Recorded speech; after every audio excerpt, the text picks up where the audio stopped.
नमस्कार दोस्तों, स्वागत है आप सभी का हमारे YouTube चैनल पर। आज का दिन बेहद खास है। आज है मकर संक्रांति, भारत का प्रमुख त्योहार। इस पावन अवसर पर हम सभी को हार्दिक शुभकामनाएं। इस वीडियो में हम मकर संक्रांति के महत्व, इसके इतिहास और इस दिन मनाए जाने वाले रीति रिवाजों के बारे में विस्तार से जानेंगे। हम आपको बताएंगे कि कैसे भारत के विभिन्न हिस्सों में इस त्योहार को अलग अलग तरीकों से मनाया जाता है। तो चलिए इस खास अवसर पर मकर संक्रांति की रंगीन दुनिया में एक साथ कदम बढ़ाते हैं। मकर संक्रांति भारत के प्रमुख पर्वों में से एक है। मकर संक्रांति पूरे भारत और नेपाल में भिन्न रूपों में मनाया जाता है। पौष मास में जिस दिन सूर्य मकर राशि में प्रवेश करता है, उस दिन इस पर्व को मनाया जाता है।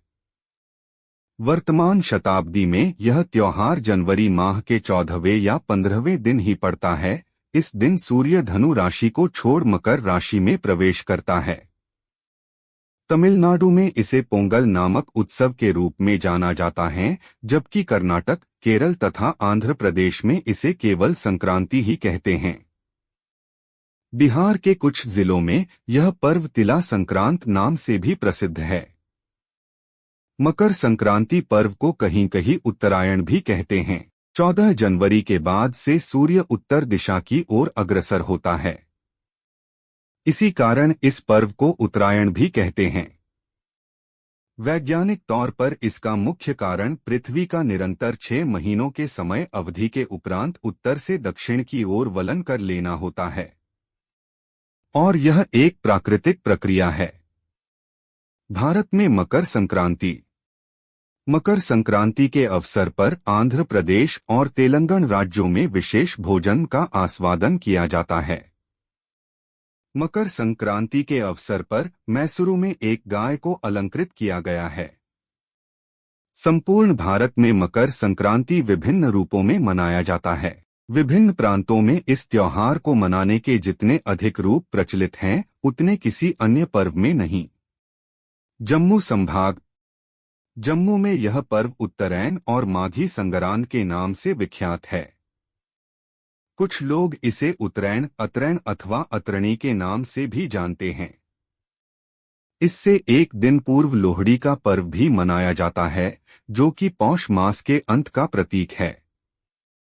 मकर संक्रांति के दिन माघ मास का आरंभ माना जाता है, इसलिए इसको माघी संग्रांद भी कहा जाता है। डोगरा घरानों में इस दिन माह की दाल की खिचड़ी का मनसना दान किया जाता है। इसके उपरांत माह की दाल की खिचड़ी को खाया जाता है, इसलिए इसको खिचड़ी वाला पर्व भी कहा जाता है। जम्मू में इस दिन बाबा अंबोजी का भी जन्मदिवस मनाया जाता है। उधमपुर की देविका नदी के तट पर, हीरानगर के धगवाल में और जम्मू के अन्य पवित्र स्थलों पर जैसे कि पुरमंडल और उत्तर बहनी पर इस दिन मेले लगते हैं। भद्रवाह के वासुकी मंदिर की प्रतिमा को आज के दिन घृत से ढका जाता है। उत्तर प्रदेश में यह मुख्य रूप से दान का पर्व है।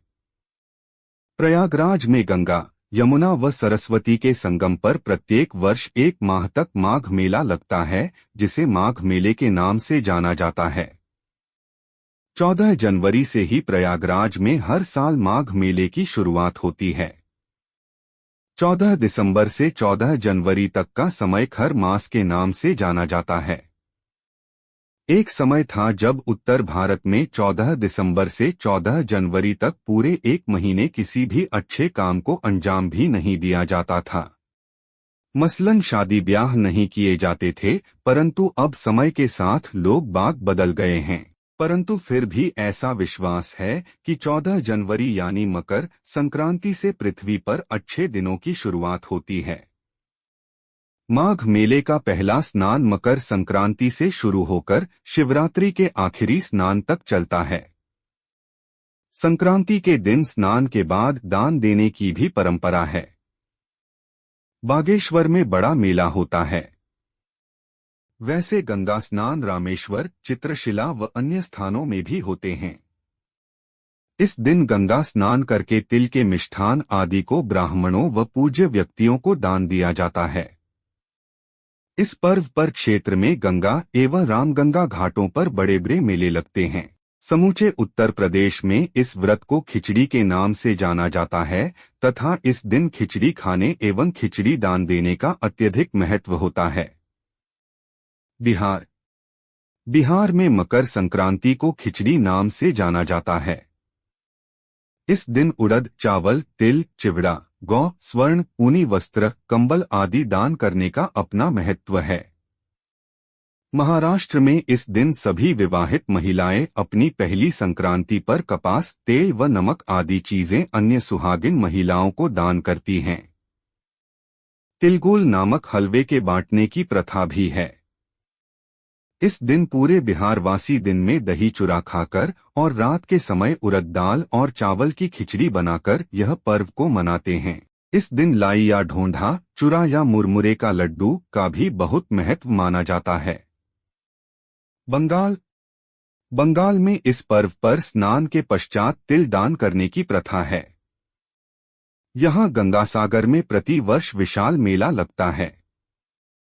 मकर संक्रांति के दिन ही गंगा जी भगीरथ के पीछे पीछे चलकर कपिल मुनि के आश्रम से होकर सागर में जा मिली थीं। मान्यता यह भी है कि इस दिन यशोदा ने श्री कृष्ण को प्राप्त करने के लिए व्रत किया था। इस दिन गंगासागर में स्नान दान के लिए लाखों लोगों की भीड़ होती है। लोग कष्ट उठाकर गंगा सागर की यात्रा करते हैं। वर्ष में केवल एक दिन मकर संक्रांति को यहाँ लोगों की अपार भीड़ होती है। इसीलिए कहा जाता है, सारे तीर्थ बार बार, गंगा सागर एक बार। तमिलनाडु में इस त्योहार को पोंगल के रूप में 4 दिन तक मनाते हैं। प्रथम दिन भोगी पोंगल, द्वितीय दिन सूर्य पोंगल, तृतीय दिन मट्टू पोंगल अथवा केनु पोंगल और चौथे व अंतिम दिन कन्या पोंगल। इस प्रकार पहले दिन कूड़ा करकट इकट्ठा कर जलाया जाता है, दूसरे दिन लक्ष्मी जी की पूजा की जाती है और तीसरे दिन पशुधन की पूजा की जाती है। पोंगल मनाने के लिए स्नान करके खुले आंगन में मिट्टी के बर्तन में खीर बनाई जाती है, जिसे पोंगल कहते हैं। इसके बाद सूर्य देव को नैवेद्य चढ़ाया जाता है। उसके बाद खीर को प्रसाद के रूप में सभी ग्रहण करते हैं। इस दिन बेटी और जमाई राजा का विशेष रूप से स्वागत किया जाता है। असम में मकर संक्रांति को माघ बिहू अथवा भोगाली बिहू के नाम से मनाते हैं। राजस्थान में इस पर्व पर सुहागन महिलाएं अपनी सास को वायना देकर आशीर्वाद प्राप्त करती हैं। साथ ही महिलाएं किसी भी सौभाग्य सूचक वस्तु का 14 की संख्या में पूजन एवं संकल्प कर 14 ब्राह्मणों को दान देती हैं। इस प्रकार मकर संक्रांति के माध्यम से भारतीय सभ्यता एवं संस्कृति की झलक विविध रूपों में दिखती है। उत्तराखंड में मकर संक्रांति। उत्तराखंड, जैसा कि हम आपको पहले ही बता चुके हैं कि मकर संक्रांति देश के कई राज्यों में अलग अलग नामों से जानी जाती हैं और पर्व के मनाए जाने का तौर तरीका भी काफी अलग होता है। देवभूमि उत्तराखंड में इस मुख्य पर्व मकर संक्रांति को घुघुतिया त्योहार के नाम से जाना जाता है। आज के दिन उत्तराखंड के सभी लोग अपने दिन की शुरुआत सुबह नहाने से करते हैं। उसके बाद सभी लोग अपने से बड़ों को प्रणाम करते हैं। घर की महिलाओं द्वारा रसवाड़े को मोल मिट्टी की सहायता से लिपाई पुताई की जाती है। उसके बाद सभी लोगों द्वारा अपने घर के देवता स्वरूप देवी देवताओं की पूजा की जाती है और दिन के भोजन में घुघुतिया बनाए जाते हैं। यह घुघुतिया आटे और गुड़ की सहायता से बनाए जाते हैं, जिसमें विभिन्न प्रकार की आकृतियों के माध्यम से घुघुतिया तैयार किए जाते हैं। इन घुघुतों को बच्चे माला में पिरोकर दूसरे दिन कौओं को खिलाते हैं और गाते हैं, काले कावा काले, घुघुती माला खाले। इसी तरह से यह पर्व अपने ऐतिहासिक पहलू को संजोता है। मकर संक्रांति का महत्व। माघे मासे महादेव यो दास्यति घृत कंबलम स भुक्त्वा सतलान भोगान अन्ते मोक्षम प्राप्यति। मकर संक्रांति के अवसर पर गंगा स्नान एवं गंगा तट पर दान को अत्यंत शुभ माना गया है। इस पर्व पर तीर्थराज प्रयाग एवं गंगासागर में स्नान को महास्नान की संज्ञा दी गई है। सामान्यतः सूर्य सभी राशियों को प्रभावित करते हैं, किंतु कर्क व मकर राशियों में सूर्य का प्रवेश धार्मिक दृष्टि से अत्यंत फलदायक है। यह प्रवेश अथवा संक्रमण क्रिया 6 माह के अंतराल पर होती है। भारत देश उत्तरी गोलार्ध में स्थित है। सामान्यतः भारतीय पंचांग पद्धति की समस्त तिथियां चंद्रमा की गति को आधार मानकर निर्धारित की जाती हैं, किंतु मकर संक्रांति को सूर्य की गति से निर्धारित किया जाता है। हमारे पवित्र वेद भागवत गीता जी तथा पूर्ण परमात्मा का संविधान यह कहता है कि यदि हम पूर्ण संत से नाम दीक्षा लेकर एक पूर्ण परमात्मा की भक्ति करें तो वह इस धरती को स्वर्ग बना देगा और आप जी की और इच्छा को पूरा करें। मकर संक्रांति का ऐतिहासिक महत्व। मकर संक्रांति के अवसर पर भारत के विभिन्न भागों में और विशेषकर गुजरात में पतंग उड़ाने की प्रथा है। ऐसी मान्यता है कि इस दिन भगवान भास्कर अपने पुत्र शनि से मिलने स्वयं उसके घर जाते हैं।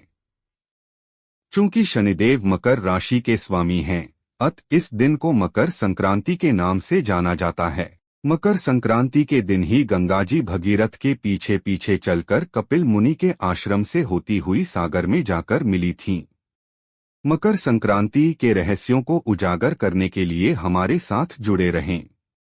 अगर आपको हमारा यह वीडियो पसंद आया हो तो इसे लाइक और शेयर जरूर करें और हमारे चैनल को सब्सक्राइब करना न भूलें।